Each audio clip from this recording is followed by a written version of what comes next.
Fab, the illustrious Toussaint Warner. My name is Herb Howell. This is where we get together and talk about issues that currently impact the black community. It is intellectual thuggery at its finest. It is the perfect intersection of intellect, thuggery. Two.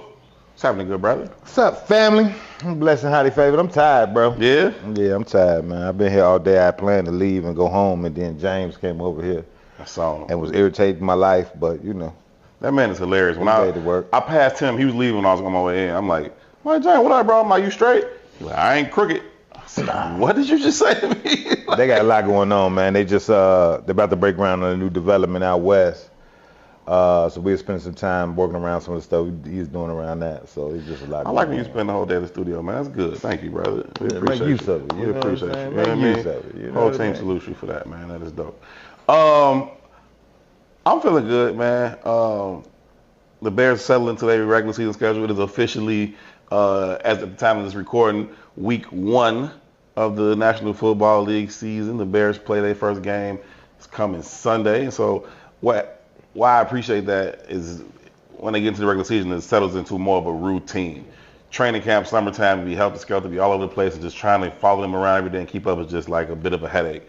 But when it settles into the regular season, each week is pretty much the same, unless they have like a Monday night, Thursday night, or a game in London and stuff like that. But other than that, it's pretty cool. So I'm glad that time is finally upon us. It's been a long, long off season of covering them, man. Phil, what up, man? First of all, if y'all don't recognize the man on the screen, we are happy to be joined live in the studio. Phil Beckham is here. The other Beckham. The other Beckham. This was so It funny. happens a lot. No, this was so funny. Erica said, yo, Jeff coming to the studio. I'm like, Jeff? She's like, Jeff Beckham. I'm like, that's dope as hell. I text back like, what Phil Beckham want to talk about? That's family, that's cousins, so it happens. Love, and respect to That's Phil. when the Beckham name holds weight in the city. There's man. worse That's all. people you can call me, bro. There's way worse people. Right, I could have, never mind, let me stop. Yeah, we're not gonna do that. Jeff, my bad, brother. What's the word? How you feeling? Man, I'm glad to be here with y'all, man. You know, like we were saying pre-show, talking about Bear season is here. That means football and peace on Sundays is a good thing. I'm excited. Going to the game. Birthday's next week on the 11th. So, Yeah. you know, man, salute, we man. popping. Happy birthday, Virgo, man. huh? Thank you, It's man. Virgos, right? That's Virgo. my wife's birthday too. Yeah. Salute to all the Virgos out there, man. So you big football fan? Big football fan, big sports fan, love sports. So it was how most of my best relationships came to be, even most of my business, like basketball and football, tennis. So still golf. I'm a horrible golfer, but I get out there and try. Hey, you know, what you shooting, like 120? I'm under 100. I broke 100 a few Oh, times. you decent now. then. Nah. Because all the homies got way better. See, like, you know, we started about 10 years ago together when we all were getting too old to hoop, or at least to try to hoop. And they stayed at it every year. They had time. So they playing 2-3 times a week. I feel like everybody the same until they get like sub 90. Yeah. And then I be like, oh, you can play for real. Yeah, know you what see I mean? the difference too Yeah, when they it's- it's that drive is always straight. Nah, for I'm sure. not there yet. For sure. You going to the game on Sunday? Yeah. Bears first game. How you feeling about this new era of Chicago Bears football and potential that comes along with the likes of Caleb Williams and everybody else? So I was excited. I was one of the people that, even though I love Justin Fields, I love Justin. He's good guy, man. I got a chance to meet him a couple times. I wanted to see the shift. I just felt like you don't pass up on the opportunity to hedge and get that quarterback in here if you really think he that dude. Yeah. And I went to the last couple practices, saw him on the field. Yo, I think it's gonna be good. Now my expectations are like 9-8. Okay, mid. You know, Like a 8. regular Bears fan. Regular Bears fan, right? No, a lot of these Bears fans right Oh, now, you're talking they about Super Bowl. 12, 13 wins. I mean realistic Bears. Right. Those don't exist. Bears fans since post 85. Those don't Rational exist. Bears fans. Yeah, That's an oxymoron. That is true. That is true. And I say that as a You would lifelong stop Bears watching fan. in 87 if you was rational. You're right. Yeah, we've always believed in the Moses Morenos and Come on now. Jim, Keep going. Rick Myers and everybody, man. P.T. Willis, Jim Miller, Henry Henry Burris. Come on. Come on, man. It's been so bad. It's been so Craig Krenzel. Oh. It's been bad. Remember the Caleb Orton Kyle Orton. Everybody loves Kyle Orton. But that goes to show you what it's been like, because Kyle Orton, it really is. He got to be one of the best 5 they've ever had. Probably. Yeah, you got Punky Q, you got Jay Cutler. Yep. Was Jim McMahon good though? No, he managed. You understand what I'm saying? He managed the offense. Like, we call him as good, but he was, He managed the offense. What he was a good leader. He was spunky. They believed in him. They played hard for him. Yeah. But you handed the ball to arguably the best running back of all time. Right. And when you don't score a touchdown, you punt it That's right. for the best defense of all time. Right. So, nobody's asking much of you. Yeah. Right. Nobody's asking much of you. So, he wasn't. None of them have been that dope. The Bears have never had a 4,000-yard passer. Nope. They're the only team in the National Football League that is yet to have a 4,000-yard passer. The expectation and the belief is that Caleb will bring that to an end. If not this year, then just at some point while he's here. That's the expectation. So a lot of turmoil, been a long off season in terms of they call it the Civil War for people who wanted Justin and people who wanted Caleb. Yeah. I was pro Justin, and people also take that to mean you have to be anti-Caleb. And it's like, no, I'm not. But as we sit, and I get to sit with 2 dope, brilliant black men, I have to tip my hat to Kevin Warren and Ryan Poles. We got 2 dope black men running the org, which most people, if you lived here in Chicago your life, you never would have thought you'd have seen that. It's been always a contentious relationship with the Bears and Black Chicago. Always. And so they've done and been working to do a good job of preparing that, man. It's a lot of young brothers and sisters up there. Tanisha Wade. Shout out to Tanisha Wade. For sure. There's just LaRon Davis and there's just really good black people doing that work. And you can feel it in the building. Yep. As somebody that's up there on a daily basis, you can feel that in the building. Shout out to Kevin Warren. He put together a Black Media dinner earlier this year, and at the Black Media dinner, rightfully so, people was expressing their grievances with the history of the relationship between the Bears and Black Chicago. Yep. And Kevin Warren had to kind of eat that. I mean, he just got here, but you got to eat that. Yeah.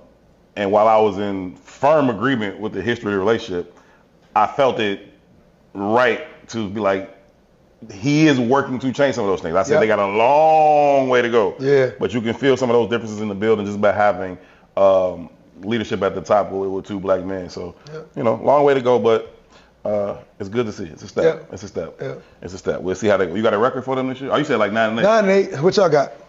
I'm thinking they can go 10-7. Okay. I'm thinking they can go 10-7, man. That's probably playoffs. That should get them in, right? Yeah. I look at their schedule, and early, those first 9 games it's lighter schedule, right? Yeah. NFL any given Sunday, but it's lighter.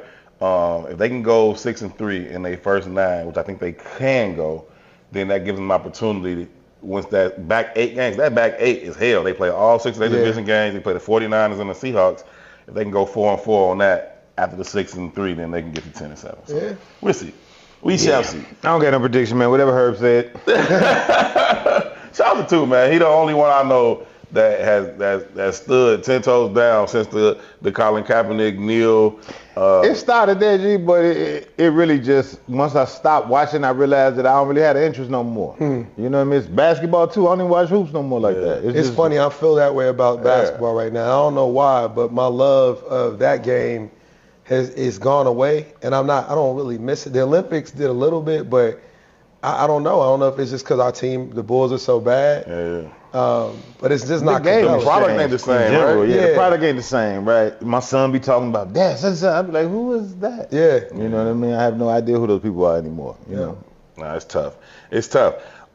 We got you here, man. We gotta get into some of your business before we get into some more of these intellectual thuggery conversations, man. I know that art is a huge thing for you. When did it first begin to appeal to you, and what role does it play in your life now? Man, so honestly, art was always around. When I was a kid, my dad had a bunch of things that he had drawn. Went to Lynn Bloom, grew up on 86 in Sangamon. And we had like a 1-bedroom apartment, and he would pull out these books of all of his artwork. And as a kid, I would try to sketch and emulate my pops, man. And kind of got through high school, and my dad was like, look, I know you love it, but it doesn't make a lot of money, and you're very good at coding. I think you should consider going into engineering, which is what I did. So I put the pen down, didn't draw, kind of gave it up. But it, you know, as a designer, he's done design work, you get it. There's still elements of design and art that's in like even graphic design. So I was doing websites and all these things. that was there. But it circled back around in 2019 when I had the opportunity to go sit to become state rep in the 26th district. And I sat down with a brother, Brian Sleet, who was kind of helping me navigate like Chicago politics. Shout out to Brian. And shout out to Brian. And we sat down and the conversation was simple. It was like, if you get this role, how are you going to manage stress? And I told him, basketball. And he was like, bro, you too old to hoop. You need to let it go. He's right. I had torn like everything. ACL, Achilles, all that stuff is torn. I snapped my Achilles in half, bro. It's the worst. It's the worst. Terrible. And I told him I wanted to get into art. And he's like, the way Brian, as direct as Brian was, he was like, yeah, you should do that. Man, he had an aneurysm and passed away the next day.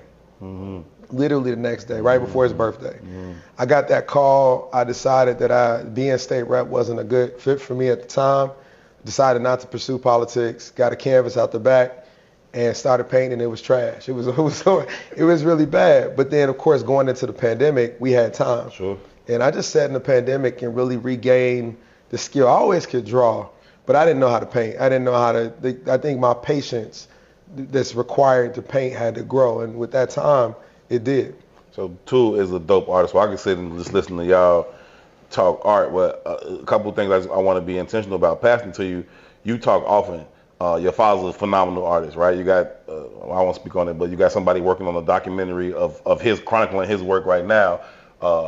You got some of his pieces over there right now. But he often also talked about, I don't know if it's gonna make you rich, but your father is also rich in like legacy and relationships, and you talk about that often. And you also are a phenomenal artist. When did that hit for you? Was it similar, like your father was into it? Yeah, it's birth, man. I think it's a gene. I would say it's a gene, but I also think train up a child in the way it should go, right? Yeah. So when I look at little TJ and big TJ, right. Little TJ's on TV shows and acting and performing, and his daddy was the same exact way when we was kids. You know what I mean? So just Eric even playing basketball because he grew up in the gym with me. You know what I mean? Just interesting how you pick up on what your parents do. But I had that same exact conversation with my father. Like, man, ain't no money in this, right? But I so struggle with that as just an attitude, right? And as the older I get, right, I wonder where the value really lies. You know what I mean? Yeah. It becomes a real conversation. You know what I mean? Like, where does the value really lie? Does the value lie in the sacrifice of going to get this capital? Or does the value lie in the sacrifice of self-fulfillment? Like, that's really a conversation about life's journey. You know what I mean? So, like, to Her's point, my father didn't, he left a legacy, but it wasn't a financial legacy, right? But I don't know any elder in the history of my life that resonates with the kind of value he had. You know what I mean? So which one, I know people left houses and money, but they didn't leave the kind of legacy that man left. You know what I mean? So I wonder which one is more valuable. Stop clicking that. You're right. What is value? Yeah, I wonder which one is more valuable. You know what I mean? It's a very interesting dichotomy when you juxtapose the two positions. You know what I mean? I was thinking about this the other day, man. And this comes directly from my father. He said something early on in life. He was like, man, there are as many realities as there are people. You know what I mean? And if that's true, how can we all have the same exact goal? We can't. Nope. You know what I mean? What becomes the value of a civilization if everybody's destined and driven in one direction? That's right. You know what I mean? Just one of them kind of, I don't know, esoteric kind of questions. I mean, not to go too high level there, but I think that's one of the challenges we have in the black community right now. Like, so many people are trying to go for the same things, whether it's material things or clout or whatever, especially our young people. Like I see it working with a lot of our kids, like they all have the same definition of success. And I think the thing that's been beautiful about art is that they broke all that down for me. It broke it down. Like the minute I got a call or email from somebody from Portugal who wanted a piece of art of mine, and I've never stepped foot in Europe, right. Like it changed my perspective a little bit about like what legacy really means. Like having something that's going to live on well beyond I am and that people consider beautiful or thoughtful in some way, or they're trying to understand and interpret what my emotions were in that time, really changed how I viewed all of this and what I want to leave behind. So I stopped chasing all the things that I thought were valuable around the the Maslows, the awards, and the dollars. And I said, I'm going to chase purpose and creating beauty in the world per what I feel. And I went for that. I think that, first of all, when you say like the young people are doing that, 100% true. But I think they're merely mimicking what the older generations are doing too. I don't think there's this split and this difference. I think the 40s and the 50s and the 60s are also under the same act, and I think that's the problem. Yeah. You know what I mean? If there were concrete examples of, or more concrete examples of, people who really stand on business. Shorty's talking about standing on business, but you got people who really stood on business and was like, nah, this is what I deem to be valuable. This is the work I'm going to do. Is that going to have me buried with X amount of millions? Probably not. Yeah. But it will have me buried with the level of love and integrity and reverence that will live on well beyond me and whatever money I could have left. And I think trying to find that is... I think the people exist. I don't think the reverence exists. Right? I think today, just perspective, I think if Dr. King was today, he'd be the dude standing in front of Old Navy on downtown. Nobody would pay attention to that shit. Right? That's a Chicago reference. Y'all, everybody from Chicago know exactly who he's talking about. Right. You're going to hell. Right. Saw him 2 days ago. You know what I mean? But I think that's who Dr. King would be. You know what I mean? There's a I don't know what it was, but Stokely Carmichael Kwame Ture, I'm sorry, was on a documentary. I think he was at Clark, Atlanta. So think about that. Historically black college campus. He's doing a speech, and he says, it might have been Dr. King Day. He was like, how many of y'all love Dr. King? And the crowd goes crazy. How many of y'all read a Dr. King book? Come on. Nobody raised their hand. Right? It's all performative. Yeah. You know what I mean? And that's our values. That's just America, right? The reason why white supremacy works the way it works because essentially everybody falls in line. Everybody eventually assimilates. Right? And it's a conversation of capital. It's not a conversation of behavior. Yeah. Right? White supremacy works because they have 98% of the capital. Yeah. And you eventually gonna fold into the idea because that's where the money is. Right. You know what I mean? And we see it time and time again. It's There's every very example of that. I mean, even down to, it's funny you talked about this.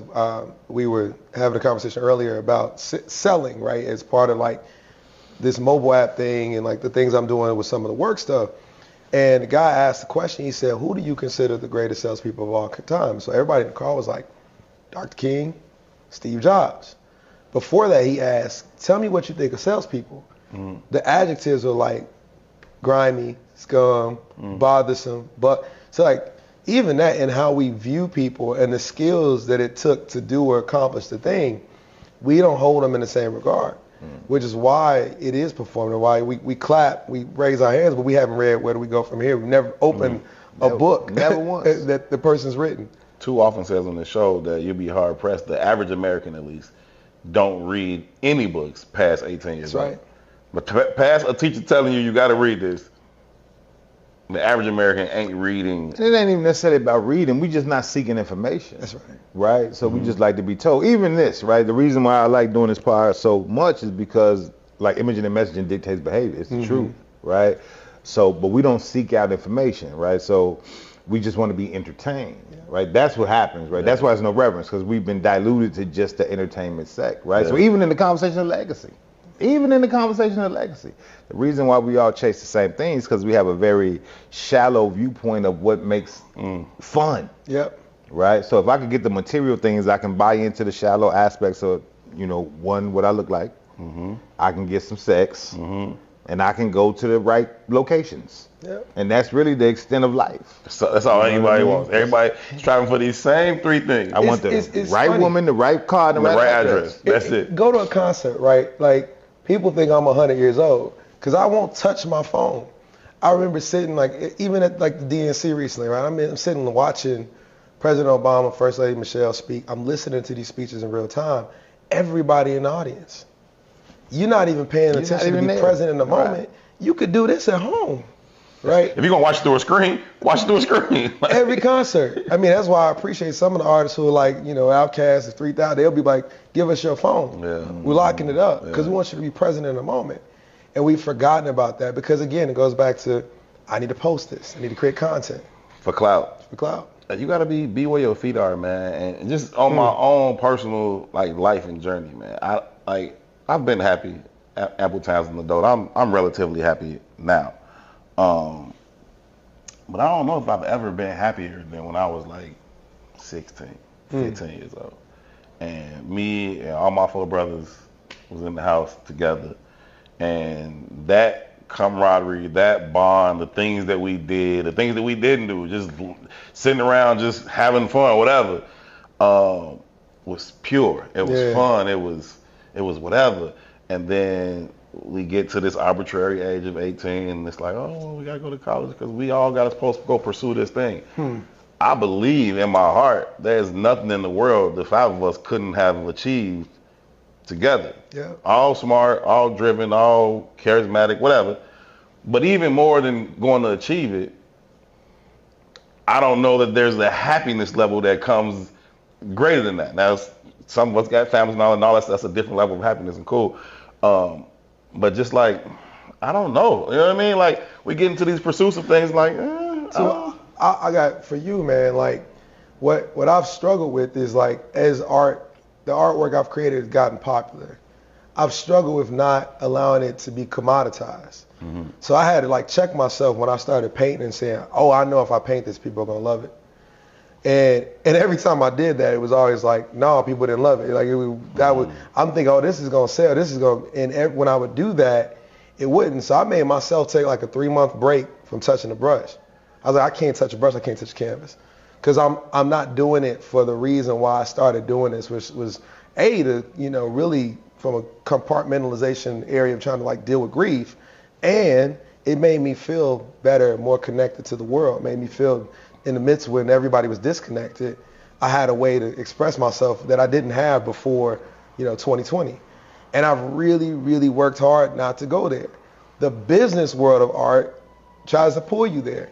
Is why, like, I don't do a lot of gallery shows that I got to know the gallerist. I got to talk to the person. We got to have a conversation about what your intentions are. If you're not community oriented, community focused, I will not do it. I said no to a lot of things because I didn't want it to become like everything else in my other side of the world that I have to do 9 to 5. I didn't want it to become another business. And I don't know if you struggle with that, but what you've done to protect that for yourself, because I talk to a lot of artists who are really wrestling with that right now, especially if they're full-time, trying to do that to make a living. I think the business world of everything pulls you in that direction, right? So the difference between me and you is the level of confidence you have in your work, right? So your perspective of that, you said you didn't touch a brush because you was doing this because how people might respond to it. I don't do gallery shows because it's not for the people. But I'm not saying that's the right perspective. Right. You know what I mean? This is just mine. Like, Herb always laughs at, we used to do a show on VON, right? And part of it's so innate to my nature, part of how I even focus and listen is to just sketch. Like in school, I wouldn't take notes. I just would draw and I could retain information. Now, if I actually took notes, I wouldn't know what the hell you was talking about. You know what I mean? But we would have these 2-3 hour long conversations and I'd just be drawing the whole time too. And it's radio, so there's no camera on you. Who cares what you look like or looking at? And then I'd throw it away. And he was like, what are you doing? You know what I mean? Shit was raw to me. You know what I mean? And this was also early on in our relationship and our partnership. And so at first I was like, is he listening to me? Or is he engaged? But his response was always on point. Oh, he's certainly engaged. And he was like, nah, that's really how I focus. And he would just be basically doodling, right? Like just doodling. But then I look over and I'm like, bro, that's super raw. And he like, nah, bro. And I'm like, you are wilding. Yeah, so it's that midpoint, but it's the Erykah Badu thing, right? It's I'm an artist and I'm sensitive about my shit, right? But again, for me, it's therapeutic for me. You know what I mean? It's therapy for me. It's my self-expression. Now I know it can be monetized. You know what I mean? It's a commodity. It is what it is, right? But again, at that point, it becomes like you said, it's a business. At the end of the day, though, you got to feed your family, you got to feed your people. So even how I do design, like I have a separation in design. That's not my work. That's what he asked for. Yeah. It's very different the way just the thought process is behind it for me. Yeah. You know what I mean? That's what I do. What I would have came up with in this moment would have been nothing like that. You know what I mean? And I have the same experience you have. Like, the stuff that I think is dope, the average consumer, like, that's trash. Yeah. You know what I mean? Yeah. But what they think is dope, I'm like, oh, okay. Always. Oh, word? Say word. Man, You know what I I've mean? struggled. I mean, I think, it's the question of like trying to maintain and stay true to yourself in that, because we just talked about the other side of it. There's an attraction to it too. Like there's a temptation of it. It's like, hey man, I can help offset things. I can pay bills for my nephew who's going to college. I can do these things by selling this piece.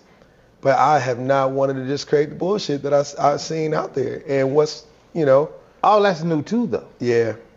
That's very new. That's True. our generation. That's it. That's true. Right? I grew up in a house with gallery shows. And we still had stacks and stacks of all kind of stuff just sitting because it didn't move at all. Yeah. You know what I mean? So this is a very new thing.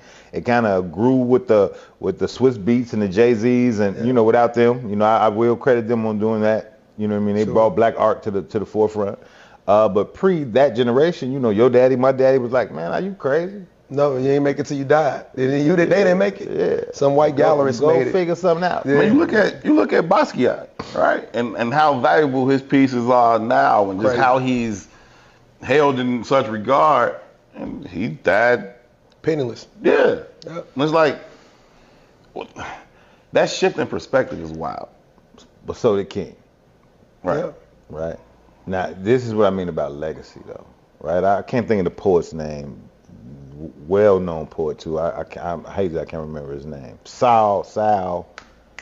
It's Sal something. I can't remember his last name. But he was getting interviewed by somebody, and they was talking about his love of poetry and hip hop and da.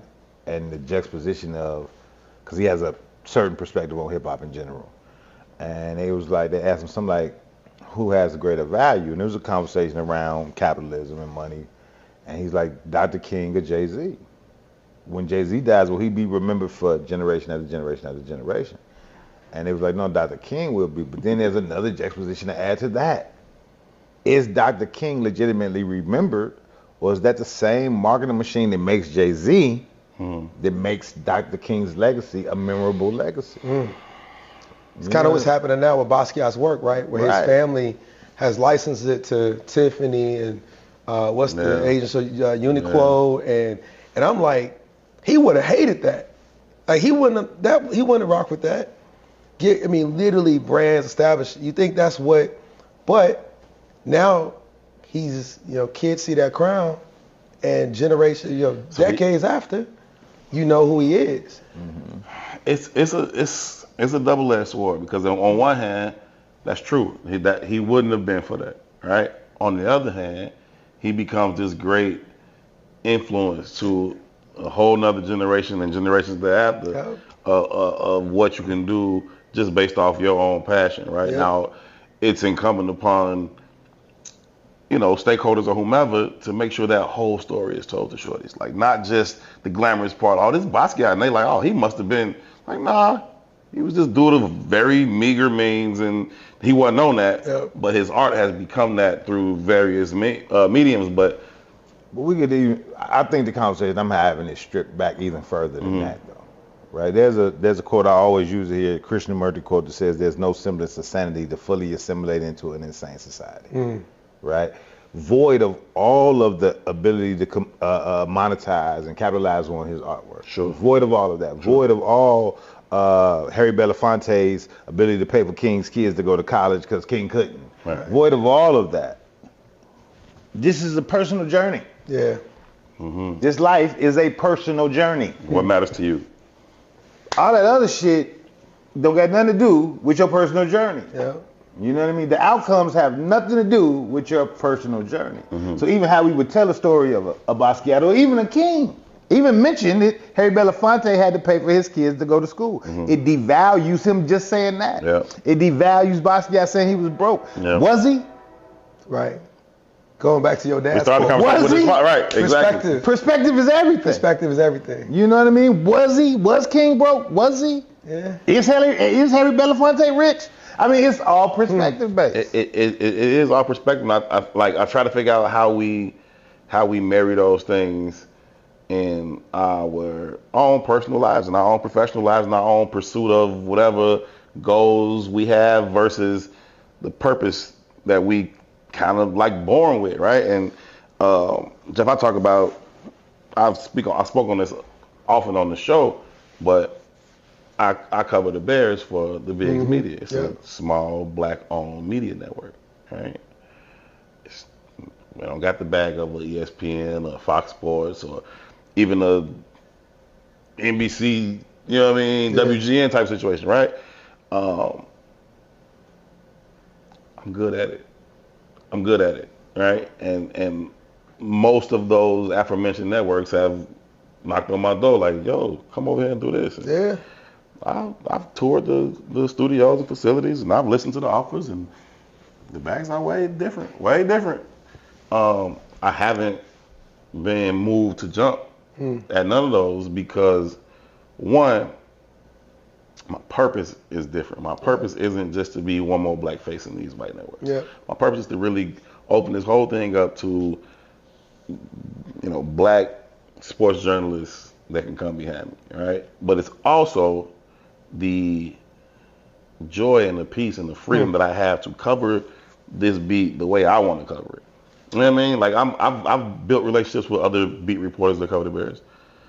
They don't have the freedom to do this thing the way I do it, and that matters to me.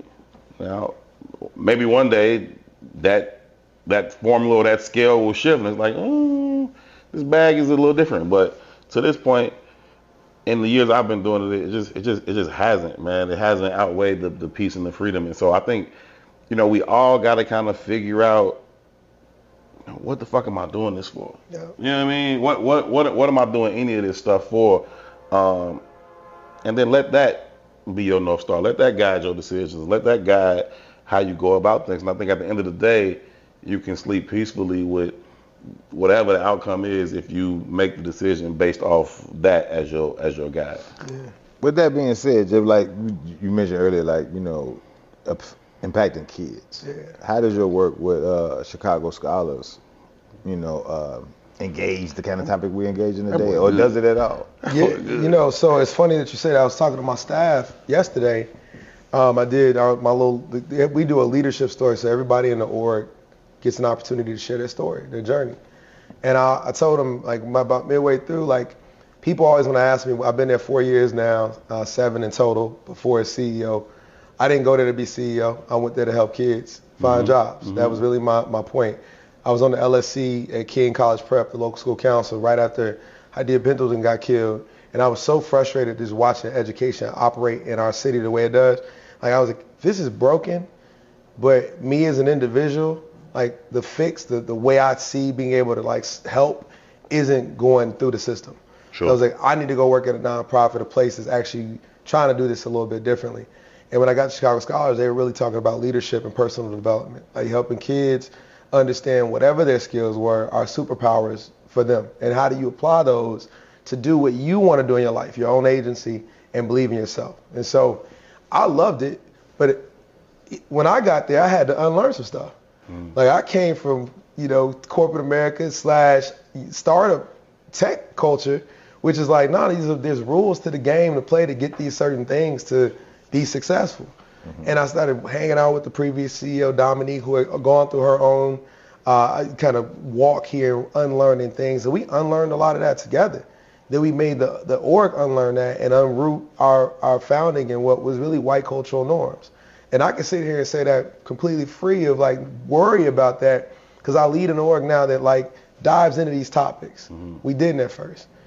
I think the next phase of it is now that we're doing a lot of this is having these conversations about what is it to be successful? What does it mean? It's not defined by a marketplace. It's defined by these things that we've assigned to success. And so we are really working now as an organization to kind of unlearn to the next level after we kind of got through the identity and superpower thing. What is it in the next level to really be happy? So we're talking about mental health. When I joined the org, we said mental health wasn't our work. But how can you think about college, career, these things, if your wellness isn't taken into account, if you're hungry, if your housing is insecure, if you're in unsafe environments? It's grown a lot as an organization that's 30 years old and served 6,000 kids. But I'd say the work we're doing now, the things we've created, we actually have a program called A Space for Us, designed for black and brown boys in particular. It's just a safe space. We took boys out to Glenwood Oaks, to the ropes course, to let them experience nature and be one with each other in a way that is different. Those are the kinds of things that we're trying to continue to build at the organization, to be different, to let them know that we are really there, and that whether you decide to go to college, you want to go to skills trades, yeah, our focus is college, but we're not going to leave you behind. We got relationships with Build Chicago and other Austin Coming Together and other organizations that are doing self-work to help people define success for themselves. But it's new, because a lot of this, as you said, man, we're unlearning so much of what we've been taught. And you have people walking around here with all the things, all the jobs, completely miserable. We saw so many young people, college students, relationships we had, people committing suicide. After that pandemic, everything, it cracked open all of like what people were really dealing with in a way where we had to face it. We had to do our own work as an organization. Me as a leader, I had to do my own work to face my own things.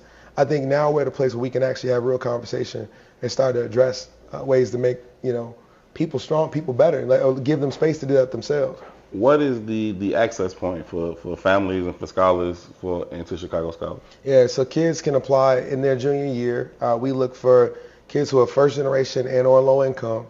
We say academically ambitious, so that means you got to be trying. And then from there, it's an application process. It's an interview, and we pick 550 to 600 kids a year. We love to do more, but resources, we spend budget about $7 million a year on providing mentorship, college counseling, dollars, and access support. And we stay with those kids for 6 years till they graduate, or till they make the next decision. And then we help them navigate what that looks like after they post get out high of school, graduate college. Yeah, to college. Oh, We dope. say the finish line is the job or grad school, whichever one you choose. And we've built relationships with 200 plus colleges, 150 plus companies to make sure young people, junior year. Okay. We're going to just have a conversation. My daughter going to have to be part of that. Let's go. Right, I'm thinking the same thing. Work. Right. Go slide something in there. Got you. I mean, both of y'all children are academically ambitious and driven. Can I ask a question really quick? The colleges that you all have relationships with, are any of them HBCUs? 100%. I'm happy and proud to say that under my time there, we've made sure that we've locked in Spelman, West Virginia State, Morehouse. We had 37 HBCUs at our college fair this year. First time that's happened. We've always had HBCUs show up, but we have been very intentional about building real relationship with the schools. And I'm actually going a bit deeper because we did this randomized control trial study with the University of Chicago the last 2 years, which really kind of limited what we were able to change year over year. We had to do the same thing to make sure that our program is actually like doing what we say we're doing. But one of the things we did in this year, since we're through the study, was I asked my data team to really go deeper. There's this research out there that talks about undermatches. And a lot of times when they see kids who have good GPAs, they say, if you go to XYZ school, usually named HBCU, it's an academic undermatch. And I was like, but what about a culture and community overmatch? Like, in the same way you think a challenging school, like academically challenging school like a Harvard or Columbia will push a student who's academically strong to be better, what about a culture and community element of that where kids who go to NCAT see and experience themselves in a way, where a kid who steps foot on South Carolina State sees their people in a way that's different, and you didn't have that. I went to Marian Catholic. I was 15. There was 30 of us out of 395 that were black when I graduated in 98, right? For me, I was looking for that. Thankfully, my parents made sure that I was engaged in that in church and community, and I got to Mizzou, and it was, I found all the black folk I could at Mizzou at that campus. But I think there's a lot of kids who are missing that. And so one of the one things I want to make sure we look at and we do some research on is that culture component of the campus that may overshadow even the academic components. And kids graduate at a higher rate because they feel valued, seen, and heard. Yeah, I graduated from Thomas Jefferson in Cedar Rapids, Iowa. I was one of 7 in the entirety of the school. 7. Yeah. But I was a Chicago Southside kid. I was only there because I was in trouble. You know what I mean? So you got to deal with what you got to deal with. We all have challenges and obstacles. We all have challenges. You know what I mean? But you graduated. Let me ask you this, Jay. Well, first, before I ask you that, you were talking about, being top 15 at Marian Catholic. I think I graduated like top 400 at Whitney Young. But it was 8,000 kids at Whitney. Hey, you know, It was 398. I graduated with the 450. It was 450 of us that graduated. I'm sure I was top 100. But it's okay. But I heard that you've always been academically ambitious, but also academically competitive. Yeah. A great fan of the show is Candace Mack. She said she went to school with you. My girl. Yeah, she said she went to school with you all the time. Y'all used to always be competing for like 1 and 2 in the class and all that. That's the way she told me she was always 1 and 2. Yeah. I don't know if that's... She's telling the truth. She was always 1. That, you know, it's funny too.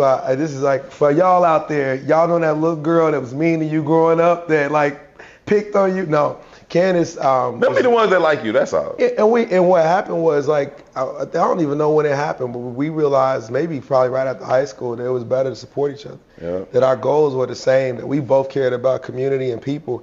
And now, like, it's funny. She messaged me earlier. One of the most brilliant down sisters I've ever met in my life. Yeah. But yeah, she was always number 1. Nah. She was smarter than me. Usually women are smart. Like women typically, I was smart, but Candace was different smart, man. She was different. The other thing I wanted to ask you was about the rate of Chicago scholars that come back. Any of them come back? I know this would probably be like just now when you've seen a kid go fully through, 6, 7 years. But have y'all seen, people come back once they have completed college or gotten into whatever they're gonna get into to come back and like, nah, this was something that propelled me. I believe in it. I want to give back to it. 80% of our scholars come back to Chicago first, and then 77% are giving back. I think the last stat I saw was like 50% of our current, like 250 mentor pool are Chicago Scholars alum. I got 6 board members that are Chicago Scholars alum. Our associate board, 10 of my staff members of the 47 staff members are alum of the program. Mm-hmm. I think that's really, really important, and an important part of why people see us a little bit differently. We don't coach that, but we tell people like through experience you can see parts of the city that you don't typically get to see. That's real. And there's stuff here for you. And we from here. We know like a lot of that's intentionally hidden, man. I remember going to school thinking to myself, when I go to Mizzou, I'm never coming back to Chicago. Mm-hmm. Like I told myself that. And you turn 21 and you have a few experiences and you experience downtown and you like, wait, you mean there's this here? Yeah, it's the greatest city in the world, man. There's this here? And this is a real talk. I'm 40, I'll be 44 next week, man. I didn't start going to the lakefront for real into the pandemic. Yeah. I started riding my bike every day. I think that's largely the black experience in Chicago. You be talking about that like, y'all wasn't on the beach before. Now everybody on the beach. Lake. I'll tell y'all a funny story that just happened to me today. I was up at the Bears, and it was another reporter. We were just talking, cool person. We were just talking, and they were like, like, where you from? And they was like, you from Chicago? I'm like, yeah, I was born and raised on the South Side. I'm like, I grew up in South Shore. And they're like, oh, you grew up on the South Side in South Shore? I'm like, yeah. They're like, where do you live now? I was like, on the South Side in South Shore. I'm like, I love it there. But to them, it was like, oh, I know you ran away from there. And I was like, no, I didn't. I think it's the best place in the city if you ask me, right? But I grew up with, access to the lake and proximity to Lakeshore Drive and get downtown in 5-10 minutes. Like, I value that neighborhood in a different way. Yeah. You got Jackson Park right there and all that. Right? I just value it in a different way. But as soon as I said it, they were like, well, where do you live now? Because now I must live. Right, you know what I mean? I was like, wow. But you know what, though? I want to stay there for a minute, man. And it goes back to the totality of the conversation we have about perspective, right? And this might not be a Chicago Scholars question as much as a black adult and black youth and black education conversation, right? I got 2 kids, man. One just recently graduated high school last year. Standout athlete, right? So he had a lot of opportunities early on. Was a COVID kid too, though, so that kind of disrupted a lot of his high school experience, right? He went into high school as COVID was beginning, so he didn't really get to play until junior year. Right. But he got an opportunity because he was such a good athlete out of 8th grade to travel to Arizona and play high school ball in Arizona. But then that didn't work because it was COVID. Yep. Different experience, culture shock, all that came back. And then we started dealing with Chicago education. I ain't even gonna get into the depths of that story. Long story short, he graduated from a neighborhood school. Okay. Right? My daughter goes to Kenwood, which is, in the academic elite program at Kenwood. At his graduation, I was so concerned. Mm-hmm. The two top kids in the school had the opportunity to speak, and just listening to them, I could tell the challenges they up against. Yep. You know what I mean? Yep. And they're praising them as the elite kids That's in right. the classroom. You know what I mean? And then just, again, listening to the totality of the conversation, I know the data. You know what I mean? I know the data, not just around academics, just around black life. Yep. Right? So if the standard and the goal is success, right, I think 50% of us with dual income earning households don't bust 55,000 or something like that. It's something ridiculous. That's right. You know what I mean?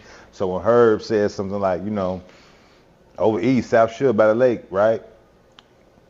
And the value of that, right? The lakefront property is valuable anywhere in the world. It just is what it is, right? But kids down the street from him have been disillusioned that this is worthless. Yep. You know what I mean? And they acquiesce. You know what I mean? Neighborhood school, the concept itself. Yeah. Acquiesce. Yeah. You know what I mean?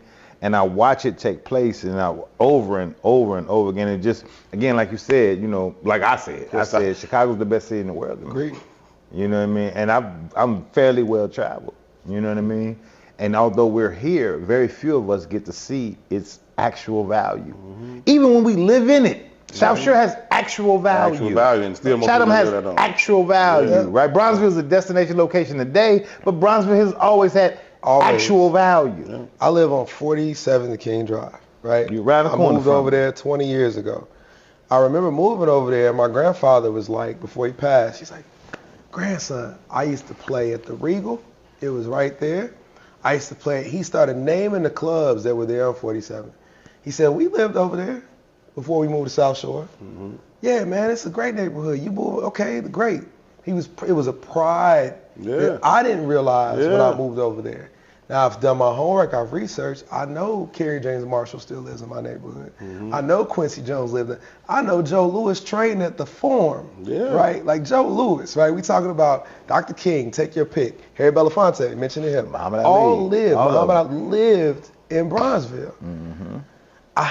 I really, it's a tough thing around value and like really communicating to our community what's really valuable. And I think I've struggled with this, man. I don't know what the opportunity is and how we do it. I think you all are doing it here with this. It's definitely a media and content education component to it. We've been working to do it on the program side. I think part of it is getting more aligned. I know the Obama Center and the library, that building, they really want to do that. But then with them doing that, I've talked about this, I'm hoping they are going to continue to be thoughtful about not pricing people out of the neighborhood as you build this thing, and others come in and tell you what the value is. Right. Because once they put the Obama Center, and then they talk about making that golf course, the Tiger Woods golf course, and now University of Chicago has bought all of those Parkway apartments along 67th Street to turn them into student housing. Now this is cool. It's been cool. But it's been cool. It's been cool. You know what I mean? But it wasn't cool. The neighborhood school it wasn't cool to go to South Shore when I was coming out. Can I tell y'all a story, man? Yeah. Okay. And then we gotta play a game. So I did the Leadership Greater Chicago program this past year, right? It's a leadership program, 30, 50, whatever. In the program, shout out to the new black executive director, Lady Hamilton, who's cold. Yeah. Part of the thing we do is you in your neighborhood, you like leaders in the neighborhood who, as we go to different parts of the city, and it's all South and West Side, you afterward, the fellows kick it in the neighborhood. So it's 53 in my class. So Watis Gathens, who was at Discover, we did one at the Discover Center over on 83rd, right, Cottage. Afterward, they're like, well, where y'all want to go? They're like, we're going to go back downtown. We're like, no, we're going to Family Den. Come on. So we took them to Family Den, and this is just the microcosm about value. You would have thought people never had food in their life. And my class was mixed, white, black, green, whatever. Mm-hmm. They sitting there comfortable. They were like, how long has this been here? We like decades. Right, 50 years. They're like, this is so My cool. daddy hung out here. My dad's friends walk up to me all the time. 100%. Hey, little Jeff, how you doing, man? 100%. Right? It's been there long enough that the father has now passed it to the son. Right? Who I used to hoop with. Yeah. We sitting there and they're like, this is amazing. This is nothing like what we see on the news, right? And that part about how we you guys, this is why this show is important. And I hope people out there hear me and like watch and support and tell their friends to tune in. Because there's stories and narratives about our city that are being completely missed. Yep. About we're not talking major crap. We're talking about chicken and fish at Family Den is something that if you have not experienced, You should. I don't need Keith Lee to come in my city to tell me that it's good. That's Go real. yourself. That's real. And remove the negative Connotation. connotation around. I mean, people like, you live on 47? Like, Yeah. have you been to 47th Street? But it's people like us that Have got you a been force to Gallery de change, Char? too. Have you been to, you know what I mean? Right. You know, oftentimes I get conversations where people want to meet with me for different reasons, and Yeah. it's always like, meet me at the Soho. And if it's specific people, I'll be like, no. It depends on who it It is. depends on who it is, right? I'm not anti-Soho, but Right. if it's certain people, I would say some obscure Southside shit. Like, I no, need you to meet have- me over here. Right. Come I on. need you to also have value You need for me- South of meet me over 22nd. here. Like, Bruh. You know what I mean? Almost every coffee shop south of Roosevelt, there's not Starbucks, is black owned. yeah. Absolutely. Right? Yeah, shout out to Sip and Savor. Teapot, Yeah. Momentum, Come on. French Press. Come on. Like, South Shore what we talking Brew. about? South Shore, what we, like, even going down to Afro Joe's, you got Yeah. from 95th to, and I told them, I said, that's a story. That's a story that no one's covered in the country. I bet you won't find that anywhere else in America where you go that long of a stretch and you got that many black coffee Shout shops. out to Muse Coffee Shop too. That's Shout out to out Muse. west, but that's my man. Come on, George. Yeah, We just come on. did Right. that at Muse the last Yeah. couple of weeks. Yeah. So those are the things that are still very unique to Chicago. Why I love it. Why I love what y'all are doing. Why I love the work we get to do, man. Because I think the more we do that and we share that, that's what spreads. That's what we need to It's spread. also unique to the politics of America. Yeah. Right. We don't give it its just due. Right. That's right. I tell people all the time, man. Cook County has the largest concentration of black folks in America. Right. So even when you start thinking about Barack Obama, when you start thinking about the racial dynamics of Farrakhan, the racial dynamics of Jesse Jackson, even King, for that matter, we're gonna be very, very honest. Right. He became king here. That's right. In real time. That's right. Right. It's a geography conversation that only exists here. Yeah. No, that's real, man. So, Jeff, we gotta play a game before we get out of here, Cool. man. We play a game called Dinnertime, Okay. right? Shout out to Bump J. But the game is called Dinnertime. As you know, the tag of the Herman 2 podcast is intellectual thuggery. So the game works simple as this. You are going to pick two people, past or present, dead or alive, one under the umbrella of intellect, the other under the umbrella of thuggery, that you would want to have dinner with. You and these two people sit down and have dinner. You got to pick one of each, the intellect and the thug, and then you have to tell us why you chose those two people specifically to have dinner together. Okay. My intellect is Fred Hampton Jr. Come on. Junior. Jr. Okay. No disrespect. I was just So here's the thing. I heard him speak recently at Shout out to the chair. Illinois reparations hearing. And I don't think he gets the justice and due that he deserves. Agreed. I also don't think, like, we really, we gotta get him back on the pod too. You might have both guests in one character. For and that's, and what's funny is That's the and I- marriage. And I went, That's my I'm gonna problem. tell you, I went living on purpose. I'm going living on purpose. I think that to understand like a microcosm of young black men dealing with trauma, his story has been that. And yet he's for real? still like 10 toes down, rooted to like the community and like truly in it, man. Solid. For our Solid. city. Love him. Thuggery, probably, it's funny, I love music, and I was thinking like all of the young guys, but I think it would be fun to have him sit across from like Chief Keef and have a conversation. When Keef came home, you could see the growth in him and like where he is and how he's thinking about that, and I would love to see them have a conversation that's recorded dialogue around the neighborhood, the community, but done so with like a room of young black men. So they could hear this conversation about how they see the city and the juxtaposition of it, the history of the city and where they've gone. And now that Keith has gone all around the world and seen that, you can see that he's different seen perspective, Europe. And now you can see it in them. I think it'd be fun to have them have dialogue about it. Chairman Fred Hampton Jr. and Chief Keith. That's the limit. I appreciate that answer. I like that. It's different. I know y'all get on here and get people. Yeah, that's that for me because, and I would love to like co-host that and facilitate that conversation. Nah, that's I'd dope. love to be involved in it. We gonna work on that, man. Yeah, let's make that happen. That's dope, man. We gonna work on that being an actual dinner time thing, man. We actually do break bread. Maybe we do it at Family Den. It'd be dope. It'd be dope. They host it. Y'all record it. We eat the wings, you know what I mean? That'd be fire, man. That'd be remote fire. show. That'd be super, super dope, man. That's a great pairing. That's a great pairing. Fun, man. I like that. Shout out to Fred. Shout out to Chairman Fred Hampton Jr. and shout out to Chief, man, for sure.